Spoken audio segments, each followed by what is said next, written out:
हे राजा जी हे राजा जी আমার টাকা পাইছি রে ভগবান তুমি আসো ওই আমার ভাগটা দে। তোর ভাগ মানে আমরা দুজন একসাথে ছিলাম, ওইটা আমি তো টাকাটা পাইলি, তাহলে আমার ভাগ দিবি না? ভাগ নিবি ঠিক আছে দোকানে চল খুচরা করে দিতেছি अभी बदत है भाई, अभी बदत है। এ, কাম সারছে কি রে, কি হয়েছে? পকেটে 500 টাকা ছিল খুঁজে পাইতেছি না মনে হয় হারায় গেছে গা দে 250 টাকা দে কি রে, আমি তোর টাকা দেবো? আমি কি তোর টাকা নিছি নাকি?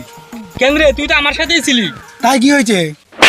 বোকা চোদা যখন রাস্তায় পয়সা পাইলাম তখন তো আমার সাথে ছিলির জন্য অর্ধেক ভাগ নিলি এখন আমার হারাইছে এখন ভাগ দিবি না দে 200 টাকা দে 200 টাকা দে দে আমার টাকা দে টাকা দে কি রে 200 টাকা কেন আর 50 টাকা দে 200 টাকায় আছে? 200 টাকা আর 50 টাকা দে নাই তো।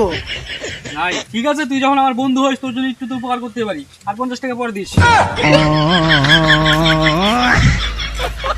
ये भगवान क्या जुलुम है